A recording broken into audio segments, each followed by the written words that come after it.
From Stone Mountain, Georgia, this is the Bryant Land Show.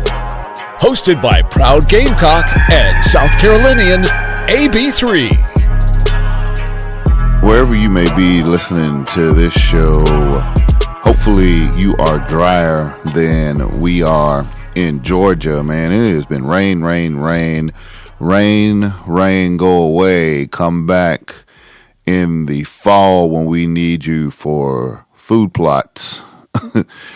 Anyway, welcome to another episode of the Bryant Land Show. Thank you for taking the time. Thanks for making the download, joining this show today. But man, like I said, it's been raining here in Georgia, floods and things like that. So hopefully wherever you are getting a ray of sunshine. Turkey season is on the horizon. Definitely looking forward to that. Can't wait to get out there and get after some turkeys. Chase the turkeys. Hopefully I can get one down with a bow or a gun this season. But nevertheless, before we can get to all of that, I have a great show for you today. I have a guest. His name is William Bubba Ray from Power Circle Outdoors, the chief, the grand poobah, the head, if you will, of Power Circle Outdoors, joins me today. Just gives me a little background on the whole Power Circle Outdoor family, just his life and times as a guide and growing up hunting down there in Texas. So it was a really great conversation. I'm glad that he took the time to stop by. So without further ado, I'm going to fall back. You guys kick back. I'm going to mash the old record button here and let you guys take a listen to William Bubba Ray from Power Circle Outdoors here on the Bryant Land Show. Bryant Land. All right, I finally have been able to pin you down for a few minutes here, Mr. William Bubba Ray from Power Circle Outdoors. Man, we've been trying to get together, and you fish hard. Like, messages going back and forth. You like, oh, I'm fixing to go fish. I'll be available later. Then I have something going on.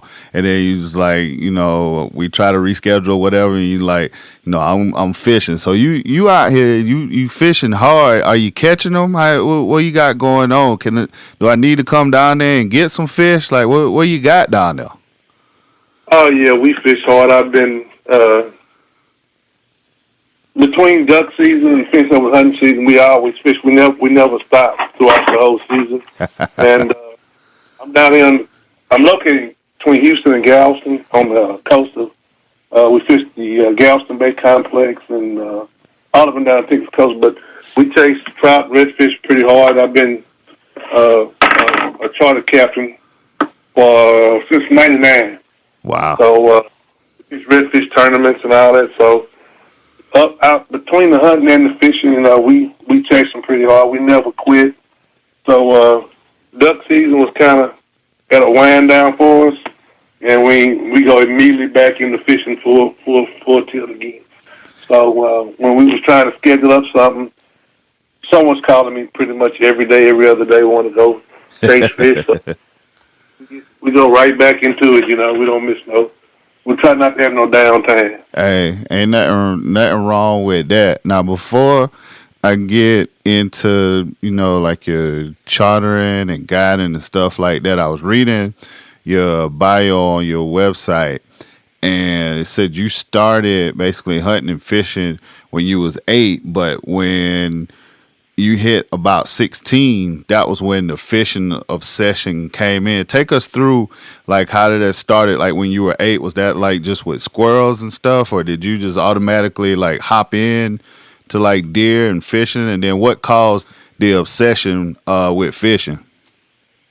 Okay. To cover what you're saying, my father and my grandfather on my mother's side were both avid outdoorsmen. My dad was a small game hunter, and he ran dogs.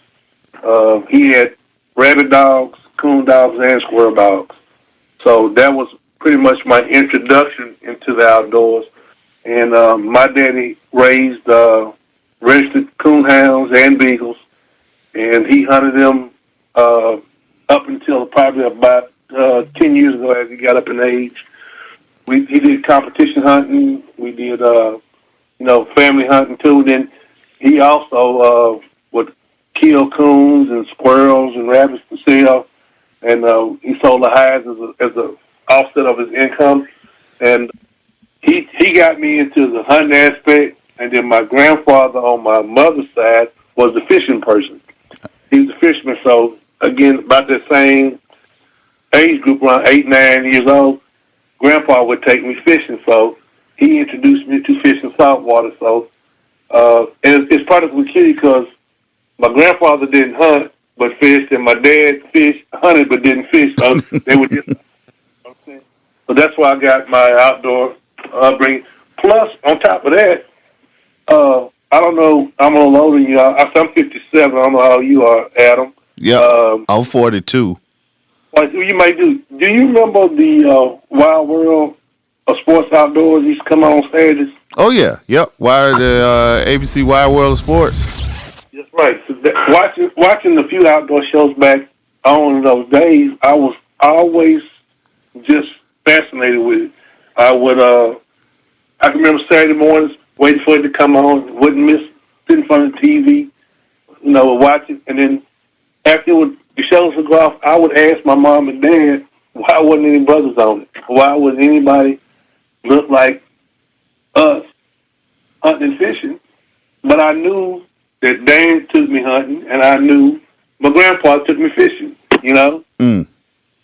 And I would say then at an early age, I said, that's what I'm going to be. I'm going to be a professional outdoorsman. And they would just kind of laugh at me and boy, you're going to go to school and get your education. You know the whole routine we go through. Because you can't do both. Yeah, and I would tell them, no, really, that's what I'm going to do. I'm going to be a professional outdoorsman. And, it just took the love from that. And I can remember my dad buying me the first 22 rifle. And we went out to a lease, and he set up some cans and taught me how to plink at them. And then I think the first thing I shot was a squirrel. And I was probably around 10 or 11 when he let me finally shoot something, you know what I'm saying? Right. And the first animal that I took, it might have well been a 20-point deer, you know what I'm saying? Just excitement. You know what I'm saying? Now, are you an only child? Like, did you and your brothers go, or brother and sister go with y'all? I'm the baby of 3. I have an older brother who is about 2 years older than me.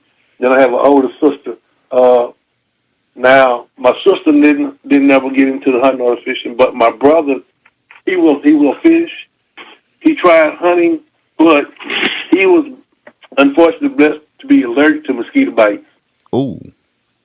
I think I can remember going out with my dad on a coon hunt one night, and the mosquitoes were atrocious, and they ate him up, and he broke out, and he was whelped up for looked like a week or so, and that was the end of him hunting. He's one of his body just couldn't take the mosquito bites, so he didn't. But me and my dad, we hunted and ran dogs and did competition hunting up until probably my early 40s. Oh, wow. And then bred and raised dogs, went to field trials and UKC hunts, and then we were small game hunt. Then I guess around 16, I was always fascinated with it. I would find Field and Stream magazine, Sports Afield.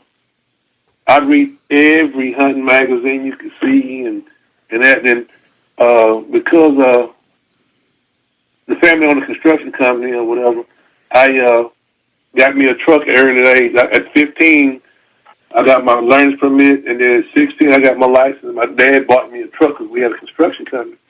So when we wasn't playing ball or whatever, I'm driving the truck to the woods or to the water. And he because I was raised in the woods hunting and fishing, he trusted me that not to get in a bad predicament. But at age 16, I was going out by myself hunting and fishing. Wow. When you say competition hunting, what kind of hunting competitions were y'all in? There's you hear the United Kennel Club, I'm sure. You call UKC. They had UKC coon hunts, what they call night hunts, where you ran we ran walker dogs, which were tree and walker coon hounds and English coon hounds, and it was a competition where you go out and you run your dogs in a point system, and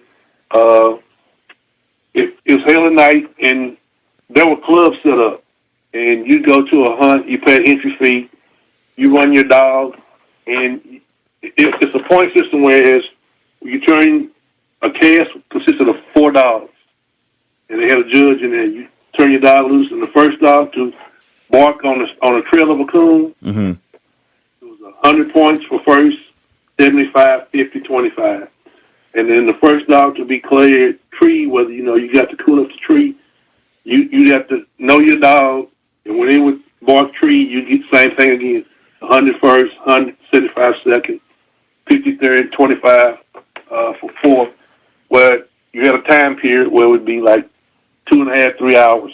At the end of the night, they tally the points, go back to the clubhouse, and at one of these hunts, it may be 200 dogs. And when you get back to the clubhouse that night, everybody tallied their points, and you had plus points if your dog treed and the coon was there. You had minus points if the dog did something that was not. If it was a tree that you could tell no coon was there, was just no leaves, no land. Right. And if it was a hollow tree or something like that, you got circle points. But it was a point system, and after a while, so many points you win for. At the end of the night, first place is worth so many points, second, third, fourth, like that. And during the course of the year, you accumulate points, and you become your dog becomes champions out. You became what you call a night champion, show champion, stuff like that. So we raised UKC coon hounds, and we tried those and ran them in competitions for about 20 years. Man, that's awesome. I think over the course of the year, I couldn't tell you, we probably raised $2,000 and chanced out 10 or 15 of them.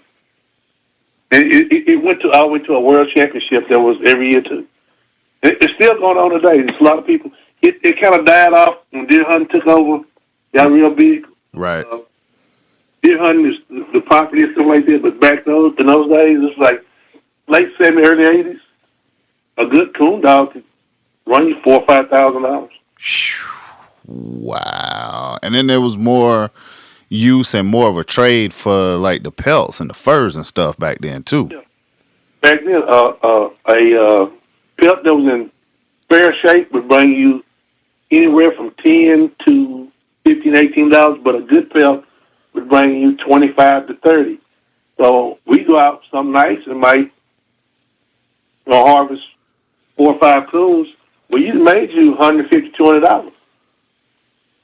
So I mean, we worked during the week, hunt Friday, Saturday, night, Saturday. My dad could go out, then even with him, because he owned his own business, he might go once during the week, too. My dad would offset the income for the family. Sometimes he'd make an extra $500, $600 a month selling pelts. Wow. So, you definitely can't do that today. Well, I shouldn't say you can't, but the value for the pelt is not what it used to be like it was back in them days. You got all that faux fur, and then you got your tree huggers out there now. It drove it down. But I said my dad actually would do that. We had a big. I can remember vividly. He had a big deep freezer in the garage, and we'd kill the coons, take them out, and he would skin them out, stretch the furs out, get them in good shape, and roll them up, and then he'd freeze them. And they had a fur buyer that would come by once a month. It was always on a Saturday evening, and he would let us know that the buyer was coming, and we pull them out and let them thaw out and brush them up, make them look real pretty. And, yeah, he might get a check after the guy comes and grades them out and all that. Mm. He might write a check for $400, $500, $600. So then he would always throw me a little change because I'd go help him, hunt coons and all that stuff. So that was indoctrinated into being in the woods. And the thing about it, hunting coons were at nighttime, so it made it real easy for me to transition to being in the woods and in night and traveling and walking, So I never had a fear of the woods because I started so young in the woods, especially hunting at nighttime.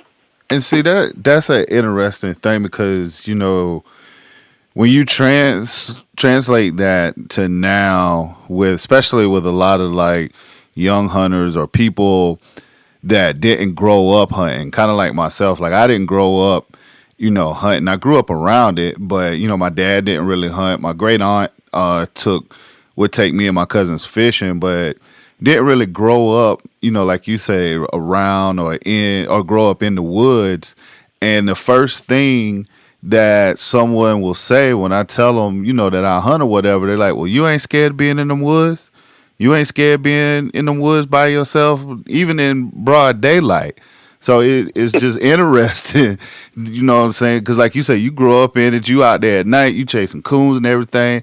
You got no fear because you grew up around it. I'm just like, it's something that I want to do and I'm going to go do it. But it's funny that, that's what people relate that to. It's like, well, you're not scared being in the woods, especially, down south and, all the bad history of things that have happened in the woods to black folks. But still, you grew up around it and no fear. Yeah. Now, like I said, but I was blessed that my dad, he was actually raised in the country, but he moved. We were raised suburban, but my dad was he's a brick mason by trade. So we were raised. My dad was raised rather in a small town called Bryant, Texas, but he moved to the Houston area, but he always remained his love for the outdoors and hunting. And once he moved to the city, he never stopped. He always hunted. So I guess his dream was to have his sons follow him, And I was Dad's, I had to follow him. When he would go hunting and I had to go to school, I would mad and I would cry. Mom would argue with me, boy, you got to go together. But now I want to go with Daddy. I want to go hunt. So, am I scared in the woods? And being raised is a good thing, but I tell everybody, it's far more things in the city to be more scared of than what's in the woods. That's true. I said, this stuff in the woods not going to do nothing to you. The biggest thing you learn over the years is be very respectful. If you hunt and fish, you know that. Just be respectful of the water, be respectful of the woods. But I tell most people, common knowledge and just common sense will get you through all situations out there. Have I tracked through the woods at night and got turned around? Yes. You have to stop. Several times you have to stop and gather your thoughts and kind of listen to your surroundings. And okay. Because especially at night running coon dogs, they may strike an animal or something and run 4, 5, 6, 7 miles before they get.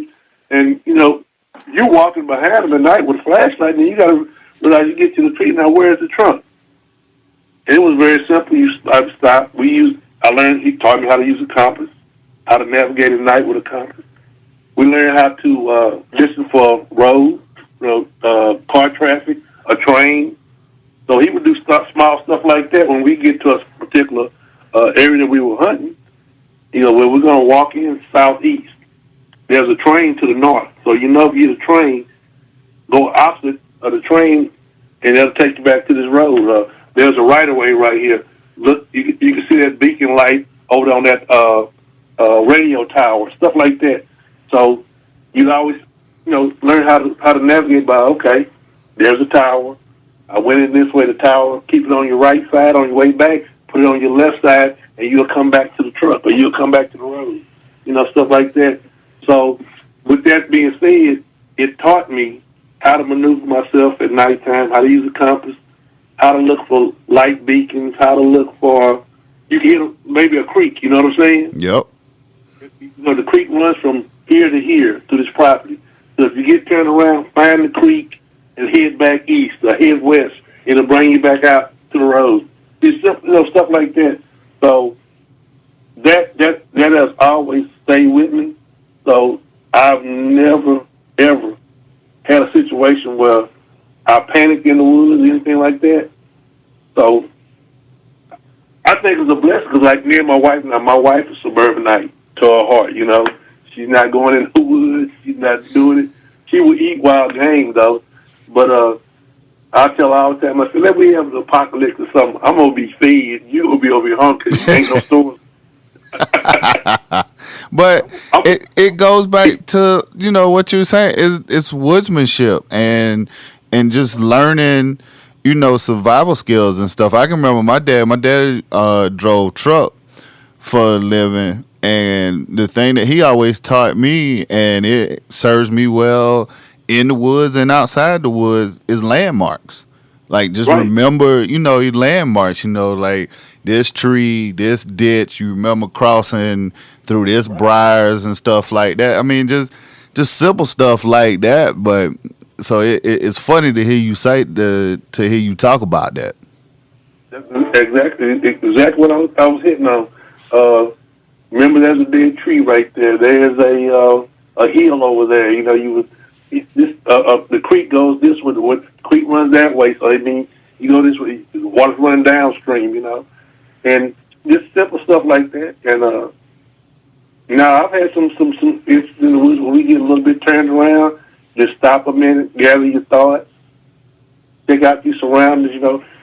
And he taught me to keep a compass on me at night and stuff like that. And, I'm blessed today that I can say 57. I've never had an incident where we really got into any kind of situation. Man, that is a blessing. That is definitely a blessing. So you go from with your dad and basically learning the woodsmanship, learning being in the woods. Like you said, he would turn you loose out there with the trucks and stuff because you guys had your business. About what age was it that you started like guiding and started making a living in the outdoors for yourself?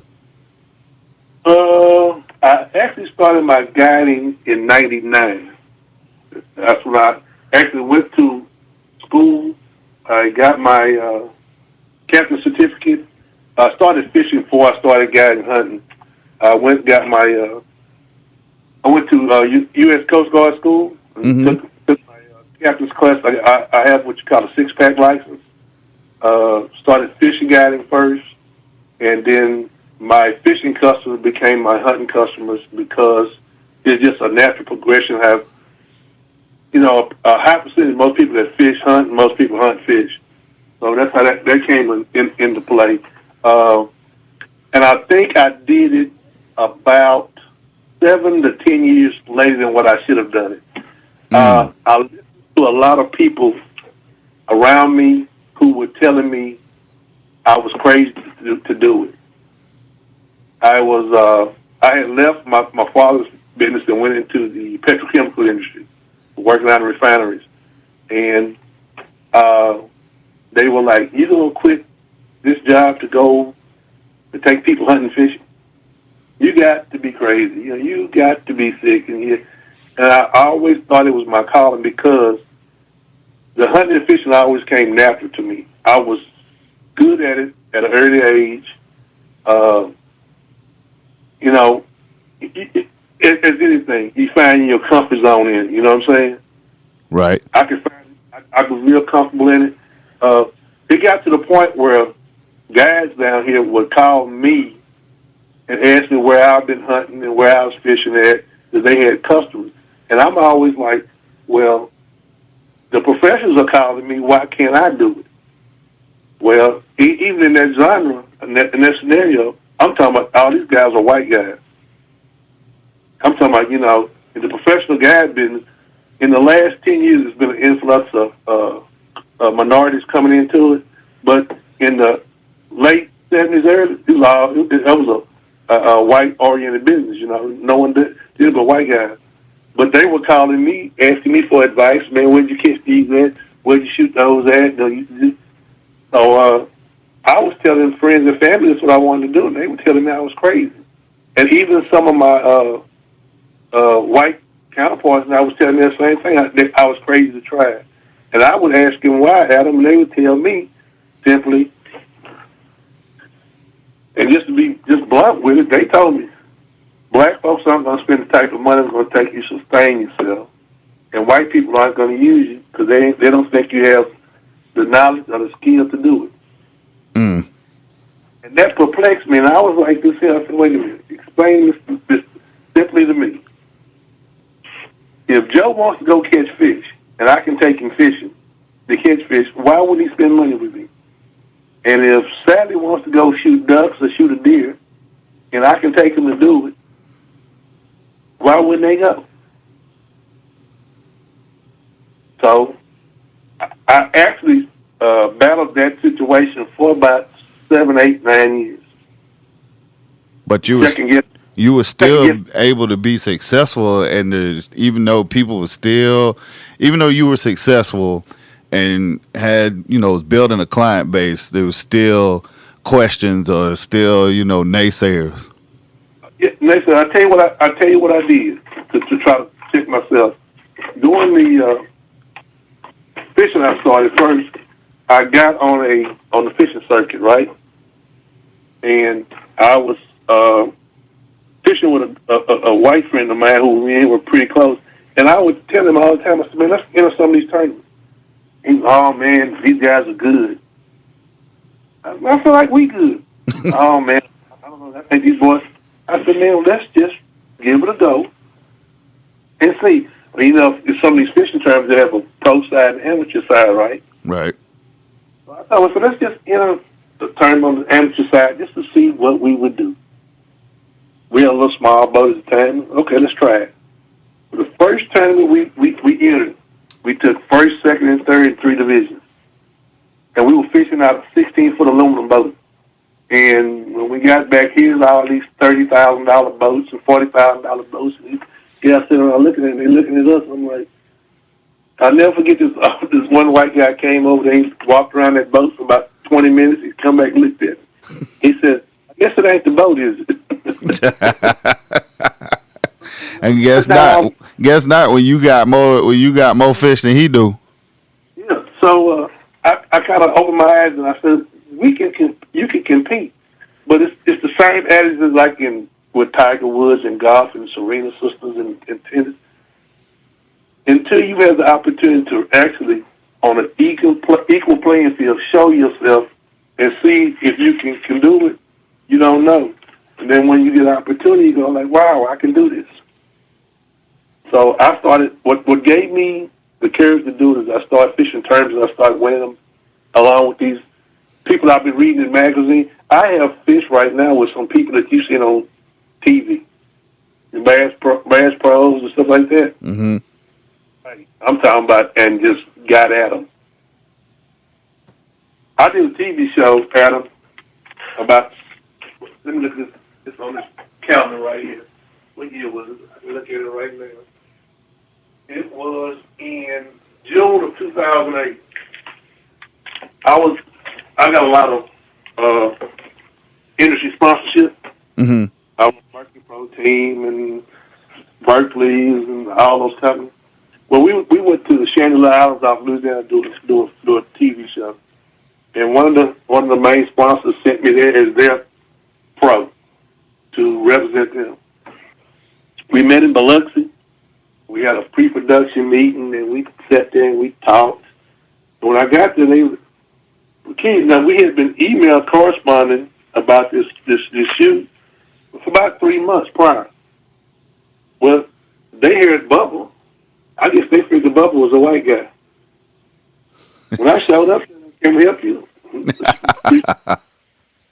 You got to see the look on their face was just, you'd have been taken back, So we sit there and we start the meeting because the other guys that say, who are you again? I'm Bubba Way. I'm with Fish and Hunt. I'm their pro, and I'm me representing on this television shoot. And they still couldn't get it right. So we take off on a 3-day trip to capture this show, right? And I don't know, you know Denny Bryant? I'm not familiar. He's a big time Bassmaster. He fished the Bassmaster Elite Series. He's won the Classic and all that. Okay. Well, his son was on this show. He was the host of the show. So this same way, we're gonna go out. And there's an article written in Martian Bayou magazine, and they had a outdoor writer cover the whole event. When I tell you I did the boy bad the whole weekend, I mean just beat him up bad. I probably caught 50 fish to his 5. Caught how many to his 5? 50 to his 5. Good night. And when we got back to the host, it was a mothership that we hosted that we'd come back every evening and go over everything was going on. And the sponsor was there. I said, what happened? I said, well, we got enough footage today to make the show. So what do you mean? I said, oh, man, we smacked them today. I said, I probably put 30 fish on the boat today in front of the cameras and all that. And let me tell you exactly what the gentleman told me. He said, do you think it's ever going to be aired on TV? I said, excuse me? So don't get this messed up. This is the Chad Bryant show. It'll never be seen. Cause you can't show him up on his show now. He told me that, and it never did. When that show got edited out, I guarantee you. I'm looking. I have the magazine writer did the article, sent me the article, and he tells me and him are friends. His name is Sonny Schindler. He's out of Biloxi. He goes, I'm writing this article and I'm gonna publish it the way I seen it. And it's on my wall right now. I got it framed. He said, they wrong why they did that. I said, but it just goes back to some of what this country's been about over the years for a black man. I mean, when you catch that many fish and you don't, when I say no airtime, none. Jeez. Not a second. That's crazy. But like he said, he is because you showed him up and you went out there and outfished him. It's funny because I was talking to one of my podcast guests when I did the with Corey Bryant from Buck Wild Hunting Club, and he was telling me, how they would go to these clubs before, join these clubs and whatnot. And they basically kick them out in the club because they go in there and out hunt everybody else in the club and kill more deer, more hogs, and more turkeys than anybody else in the club. And they told him they can't come back. So that's how he ended up going, back and starting his own club. It's just little stuff like that. It's bananas. Really, look, I've been a professional outdoorsman. Like I said, I got my catching license in '99. It's 2020 now, and then I went into hunting. It's the same scenario with hunting. Well, I've got a deer. I've got a hog. I've done my biggest is waterfowl. I think waterfowl hunting is probably the most fun any person can do with their clothes still on. I like how you qualified that with your clothes still on. But it's true. I was talking to a fellow the other day, and I love deer hunting. But that's because I like being to myself, and I love the solitude that comes with deer hunting. But waterfowl, any kind of like duck, goose hunting, it's a camaraderie. Like you don't have to be, as quiet, and you can. It's a fellowship. It's a camaraderie when you in a blind or in a pit or in a boat with a bunch of guys and gals. Where as deer hunting, it's more personable. It's one on one. That solitude. But yeah, I thoroughly agree with you. I think deer hunting is more you and your skills against the animal, and then waterfowl and bird hunting is more of a social event. You can miss a duck, and then all the guys in the blind can hoorah you and razz you and give you a bunch of mess, And it ain't no big deal because in 5 minutes he got some more ducks. You know what I'm saying? Right. More heat. But in deer, you might be looking at this deer for a whole season, trying to pattern him, trying to figure out his movements and all that. And then the opportunity presents itself. There you are at 15 to 18, 20 yards for a shot. You about ready to squeeze the trigger or pull up, let go a release or something, and a bird hits the tree or a squirrel, and bam. That animal's gone, and you're like, what had just happened?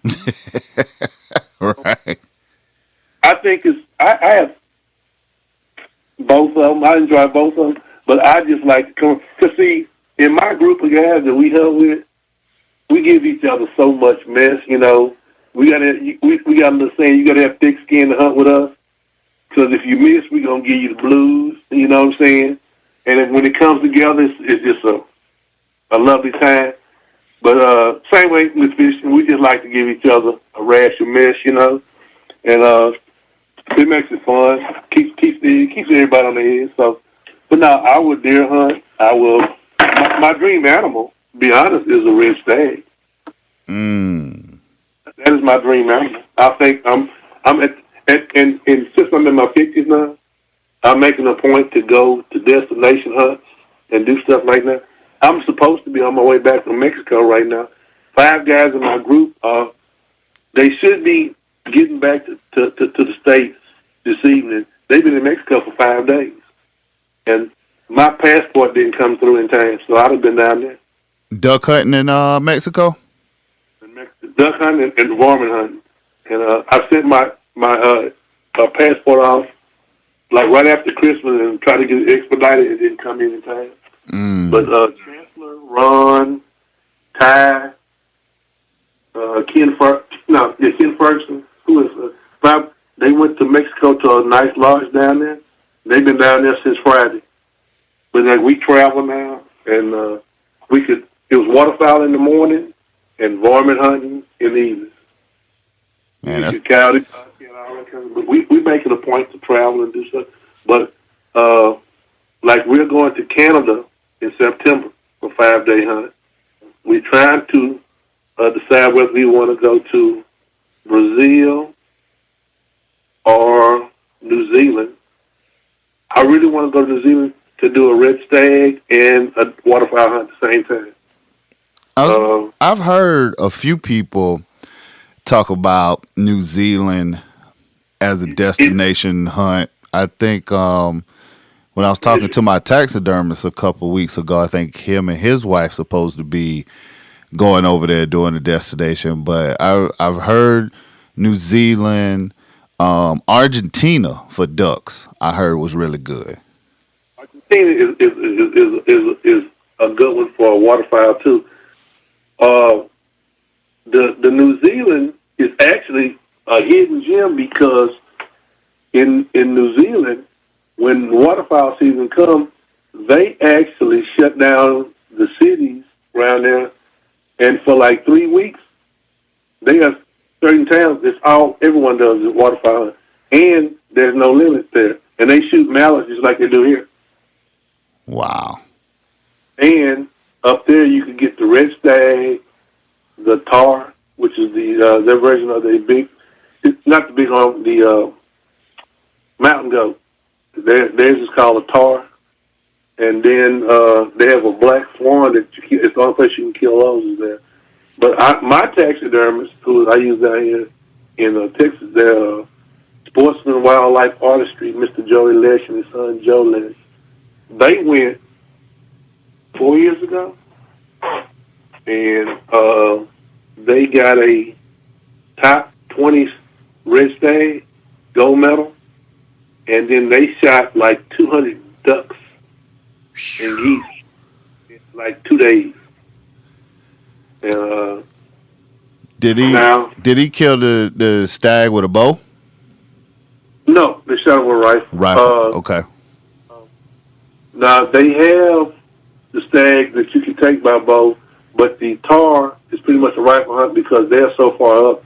They actually have to lift the tar down by helicopter because they're so high up in the Rocky. I saw like the Rocky Mountains we have here. But the stag is in brushy area, not so much heavy timber, but more of a brushy area, and you can actually track those and stalk those and take those with a bow. But it just depends on the quality of the animal. If you really ever looked at them, the crowns on a gold medal stag is, I think that's the most majestic. It looks like an elk on double steroids, you know what I'm saying? Right. My nephew, Keith, is one of the guys in the Power Circle. They went to South Texas last weekend before last, and one of them shot a stag here in Texas, and they shot a nilgai. But when the stag probably was, let me think, probably a 9x9, which would be, if it was an elk, you'd be like, whoa, you know what I'm saying? Either like 10x10. Well, it looked, to me, when I looked at this rack, when they sent the pictures to me, it looked like just a American elk, a good American elk. Well, you go to New Zealand, you look at a stag over there, this thing could have 30 points on one side, and the crowns, a real good one. So, me and the wife has talked about it, and she goes, if you really want to go over there and get one, save your money up, and see if you really want to go. I said, that is the one hooked animal that I really want. I have guided people on 180, 90 class whitetail. Mm-hmm. They're impressive, I look at them, that's a good deer, but it just don't move my blood, But that comes with experience and just being out there. Yeah, my nephew guys with us too now, and he's got into with some other guys who have ranches and stuff. Then in Texas, they've got into so much high fence ranching around here now that you can grow these deer. He went on a hunt 2 years ago, and he took the smallest deer of the day, and it went 165. They had 1,130-something inches of bone on the table with 7 deer. Think about that. That's crazy. But like you said, that's the biggest deer was 300. It was a couple twos, you know what I'm saying? Right. And he took the smallest is a 165, and that's a deer of a lifetime for you, more than average deer hunter. You know I was about to say that's a deer of a lifetime for just about anybody. That's a deer of a lifetime. He took the smallest deer of the day at 165. And then watch the thing about this here. On that particular day, the guys on the ranch that they were guiding on, when the deer stepped out, these people watch these deer so closely, they had never saw that deer on the property. What deer is that? They on the walkie-talkie calling a different line, taking pictures of it with their cell phone, saying to the other guys and other blind, have you seen this deer before? Have you seen this deer before? Have you seen this deer before? My nephew told him, I tell you what, if he comes out again, I'm going to let you see him up close. He said, you can come and examine them for you. Man, we called it ground checking and said, tell me a lady come out, I'm going to let you ground check him right quick. That's what I'm talking about. So, now you keep mentioning the group, and I've done my research, so I know what you're talking about, but I want you to let the folks in, let people in on Power Circle Outdoors and just what that is. Because, it's almost like some Avengers, Voltron, like, kind of stuff, man. It's like where you just got, like, all these talented people, professional and amateurs, just bringing their skills, and y'all have come to form, like, this mega team, like this super team almost. What is Power Circle Outdoors, and what is it all about? Okay. As I got it over the years, I've found out that, like you say, there are black guys across the country, as I traveled doing tournaments and guiding and meeting guys, that people, like-minded African-American men that want to hunt and fish, but they found out that in their particular area, they felt like they were the only person that was doing it at what we consider a high level. And I would meet, say you, Adam. Man, good to meet you. I'm glad to meet you, brother. We in South Carolina, we need to get together. And we go, and I travel to Louisiana. I meet a couple guys in Louisiana. I meet a couple guys in Mississippi, guys in Arkansas. Like this. I always say that it makes no sense for a group of guys who have the same interests, like-mindedness, and not pool resources that come together, be it hunting, be it fishing, or whatever. And as I became a professional, I have a lot of younger brothers that come to me, too, that would like to learn. And I would always tell them this one thing. I don't mind teaching any of you guys anything I know about hunting and fishing, but we have to keep a point of integrity to be able to carry this on past us, because tomorrow's not promised to any of us. So with that being said, I want to be able to leave a legacy behind to carry this on, because I know for a fact that in years gone by, black people hunted for support, not sport. Right. A lot of black people who own properties across this whole country were so ready to get away from the country because of how we were treated back in the days, and we gave up our properties. And my family is a prime example. My dad's side of the family actually owned about 400 acres. And when my great-grandfather passed away, gave it to my grandfather, all the kids it's like we tired of farming, we tried to raise. They gave up the property, and now it's owned by other folks, and we can't even go out there. I have my ancestors are buried there. So, with this being said, I sought out to find as many black guys as I can that were on the same kind of thought process, and let's try to put together something that we can show the skill level that we have, and be a force to reckon with, that we can show the industry people that we have a voice, we have the skill, we have the knowledge, we have the ability to learn and do this at the type of level to compete with others. So with that being, what is this? Let's say, started from the fishing side. My son and my nephew, I basically raised and trained, they are some very avid outdoorsmen. I traveled to Arkansas over the years, hunting up there. Met, I don't know if you know, have you ever heard of Antonio Jones? Yep. Unfortunately, he just passed away, I believe, like late last year. He was part of the power circuit, Antonio Duckman Jones. He introduced me to several other black guys in Arkansas who were avid outdoorsmen. And we formed bond hunting up there with him and found the same thing. He goes, man, well, I didn't know there was no brothers in Texas. I just thought it was a couple brothers right here.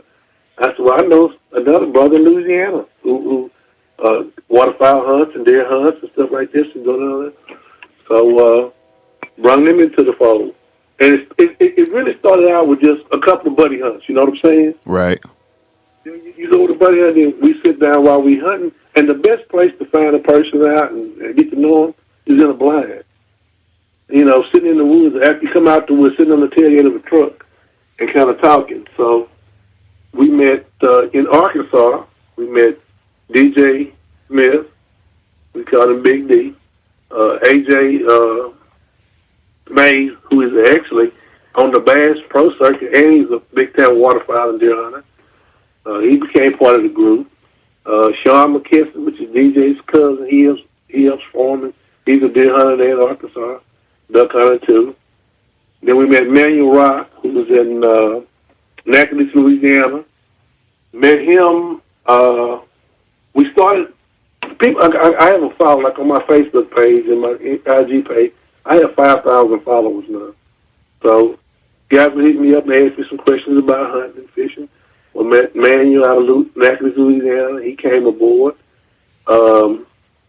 Then with that, I said, well, now I need to switch out and branch out and find somebody from the Pacific Coast.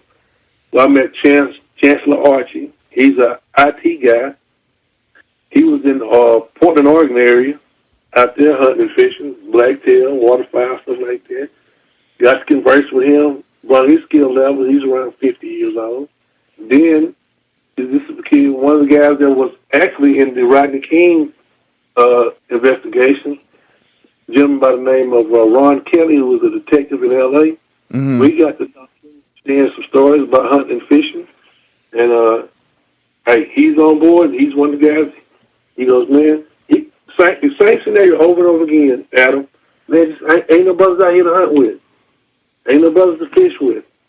Well, here's my group. You want to join? Pull them in.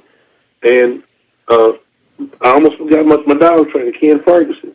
I don't have any more coon dogs or rabbit dogs like that, but I got into waterfowl, so basically I wanted to get me a lab. So with that, buying these dogs, I said, man, I want to find a brother who trains dogs. If I'm going to spend my money keeping it in the community, right? Right. Researching around, I ran into this gentleman in Texarkana, Mr. Kenneth Ferguson. He owns a kennel and a dog training business called Feather Chase Water Dogs, LLC. Actually, his name is Kenneth Ferguson. Met him, gave him a call. We sat on the phone. It seemed like the first conversation we had, I called him around 7 o'clock at night. And when I looked up again, it was 11 o'clock. We've been on the phone 4 hours, talking, hunting, fishing, dogs, all this kind of stuff. And I told him, I said, well, look, I'm going to purchase me a puppy, and which is he's probably 6 hours from me. I told him, I said, I don't care what I do. When I get this puppy, I want you to train him. I got my puppy. It's funny how it worked. I got my puppy. My son bought two at the same time. Another member of the group, Frank Avery, he had a young dog. We sent him 5 puppies last season. All 5 puppies are retrieving ducks now. Wow. Dang. After 5 puppies, my female has already got her first title. He said, I don't even want to just train your dogs. I want to put them in field trials and put titles on them and champion these dogs out. My female, he kept her for 6 months. She got a started dog title in two field trials with perfect passes. Frank's dog is 2 for 2. DJ's dog is 2 for 2. My son is going to do his in February.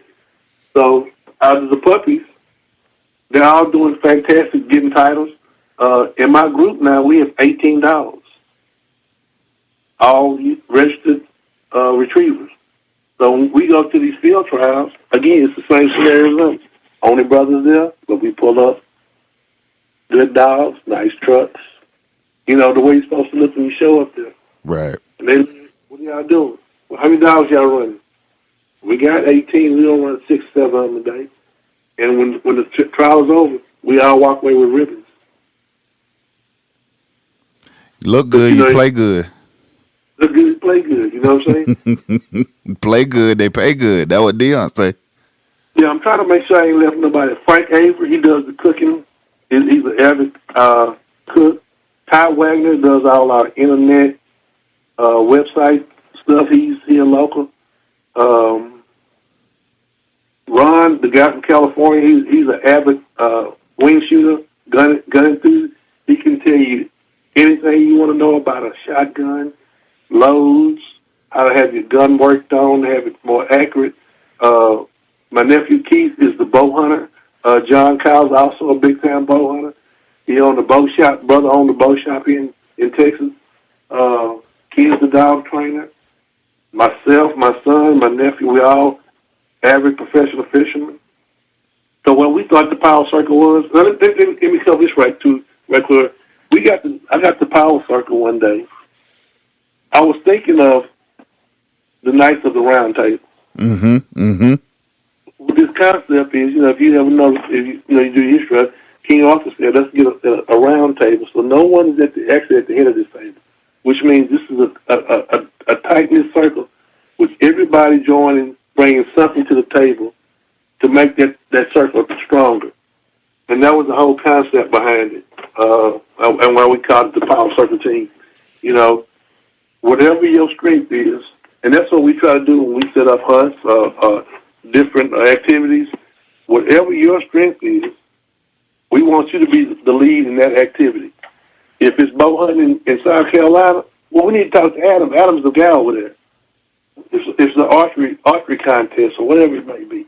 Well, we're gonna fish over here. Well, we're gonna ride with Manuel over there because he's in Louisiana. In Arkansas duck hunt, we gotta talk to DJ and AJ because that's their specialty in Arkansas. Whatever way. So that was the concept of doing the power circle. We wanted to find some people. Whatever your tool is, whatever your specialty is, whatever you can bring to the fight, bring to the table, and that old saying, a closed fish can strike a mighty blow, but an open hand can't go too far. So we wanted to build a tight-knit circle of brothers across the country to build this organization and try to show that we can do something. And with that, we have started filming and capturing content and dropping videos. I told you the other day, we try to drop a video every 10 weeks to 2 weeks, 10 days to 2 weeks. We shot a bunch of stuff just at the close of Duck Season in Texas is going to be coming out real soon. A couple of guys that actually do all the editing is in this Mexico hunt.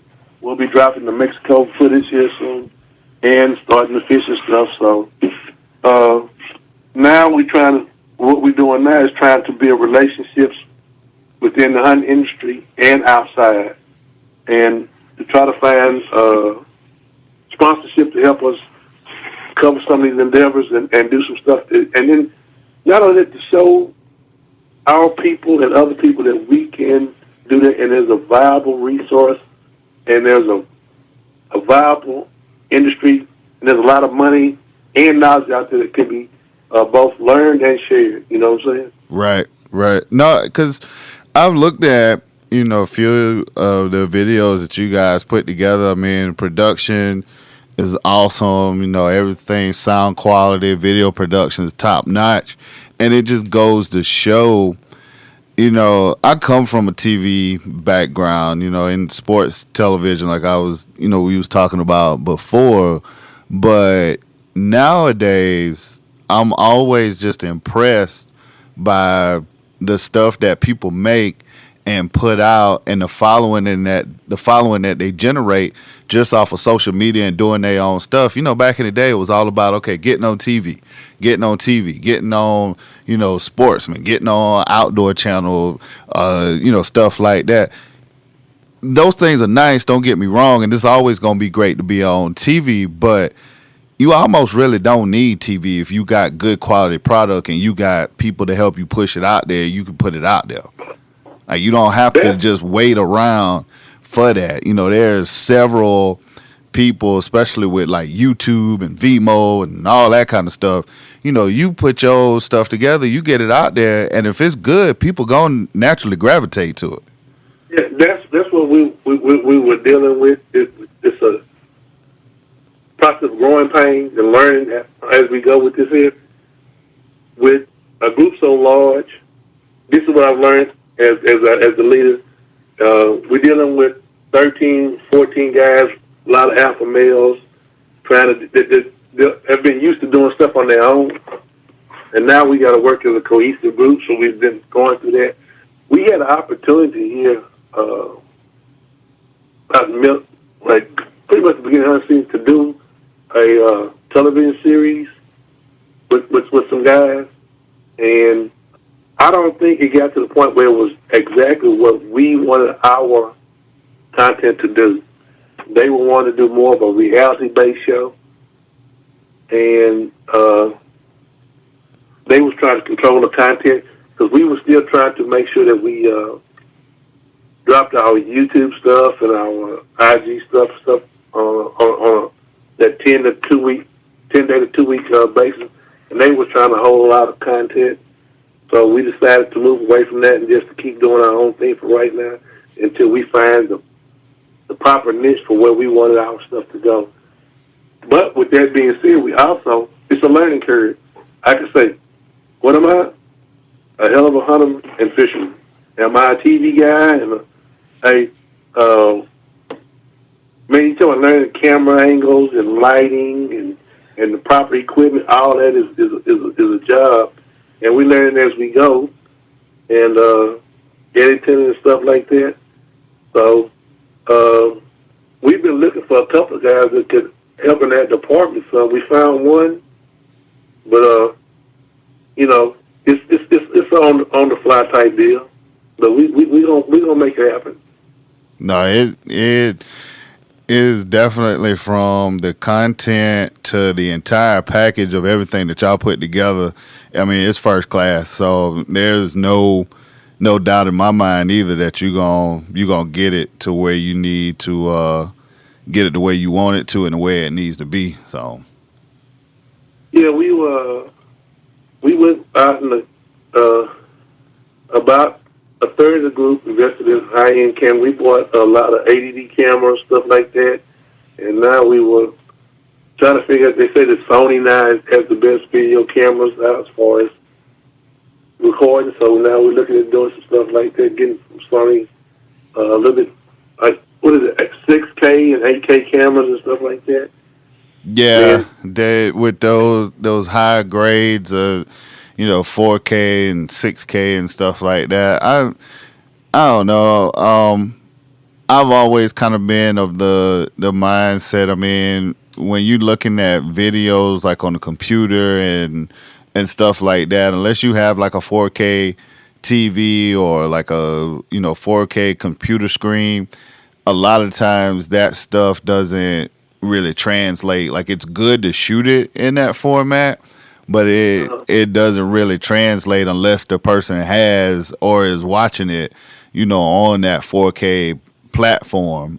Sometimes I think it's more hype than anything else. And again, that's just my opinion. I mean, good old HD still looks good, but it's technology. It's always changing. It's always evolving. So it's better to stay ahead of that curve than to be playing catch up. Right. So that's one thing we've been looking for, try to get as much advice on that side.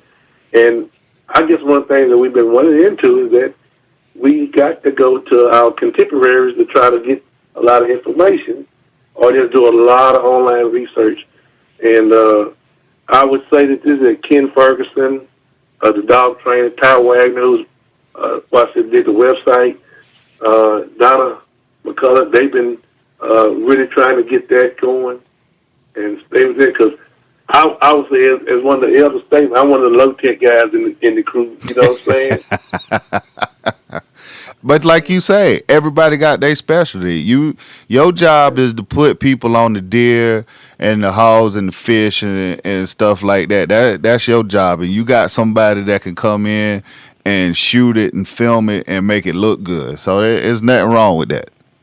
Yeah, so we try to find people with the skills to do whatever we do to make it work. Takes a lot of dedication that you got to be prepared to go and capture content. I tell you what our biggest transition is, knowing that every time that you go out, you got to have some camera equipment, something that you got to be prepared to capture this moment, because it seems like when you're not prepared is when everything comes together. Definitely. You just like, I can get off of work. I still run the construction business too. I'm gonna run out here for a couple hours this evening. I'm not gonna take no camera with me. Then it's one of them epic days. You know what I'm saying? Like, oh my God, it's like, why y'all didn't film that? Well, we didn't know it was gonna be this way.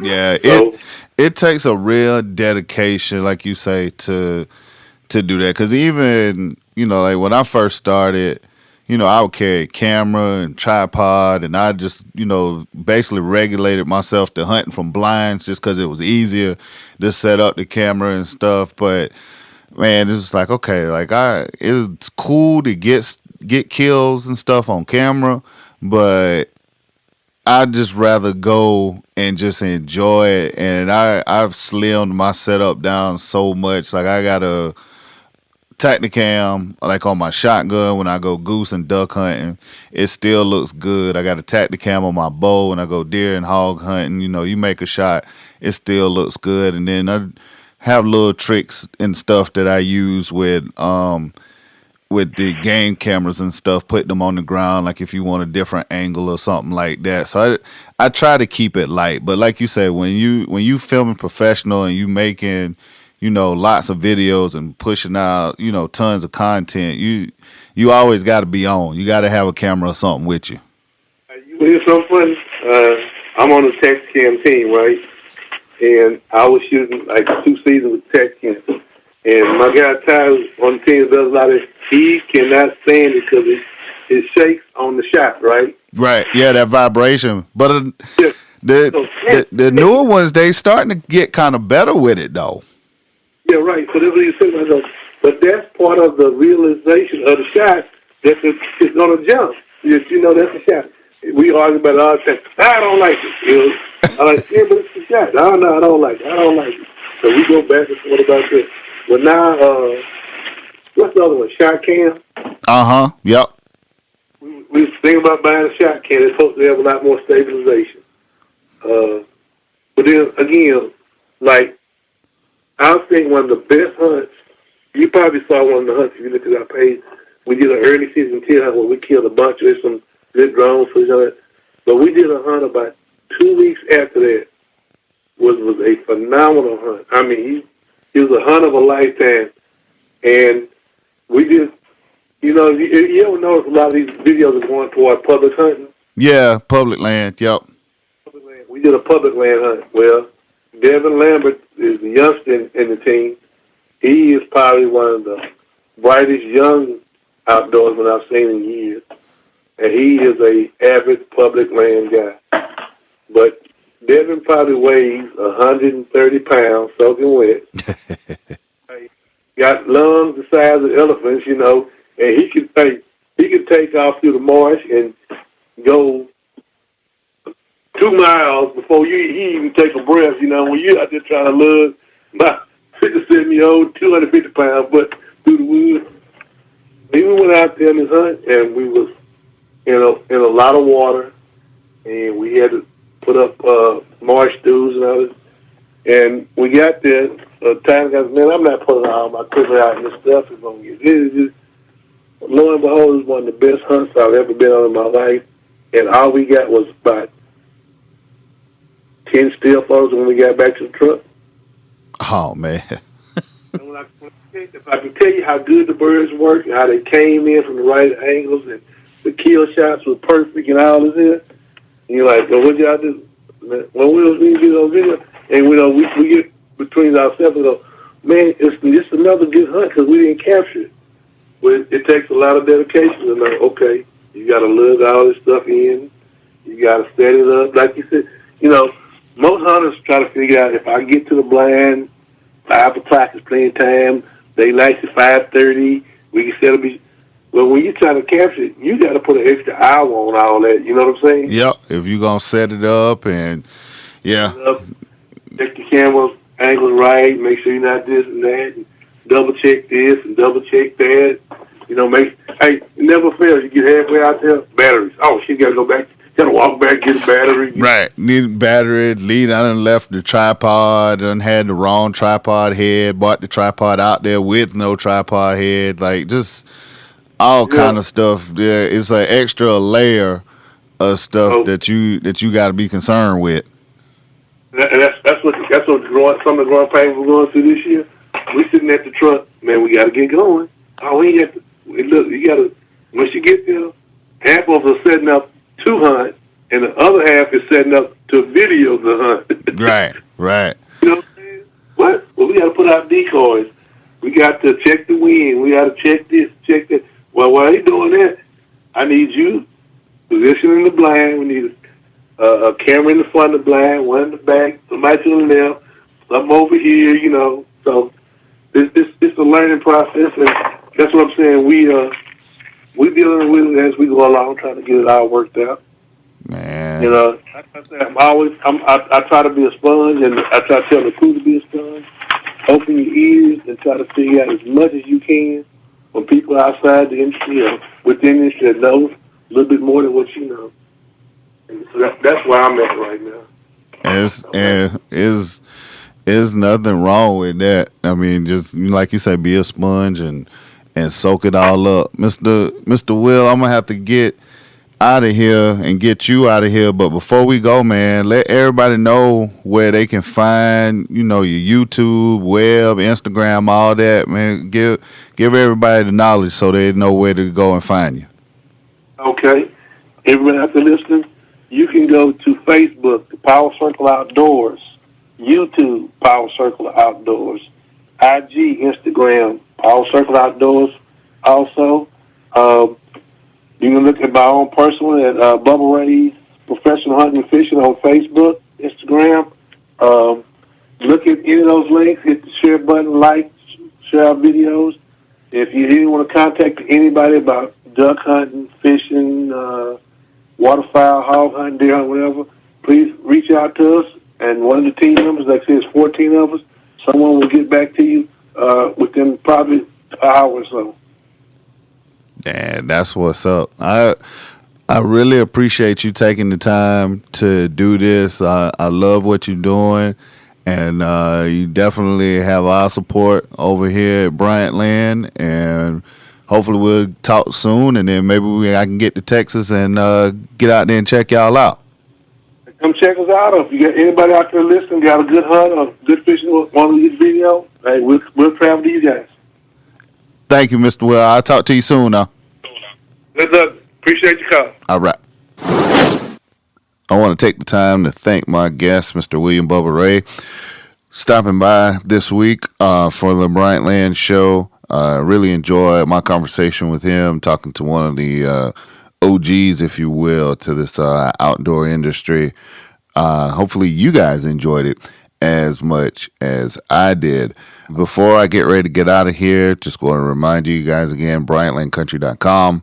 BryantLandCountry.com, the website, everything Bryant Land, podcasts, videos, merch, blogs, whatever you need Bryant Land wise is on the website, BryantLandCountry.com. One-stop shopping, as I like to say, for everything Bryant Land.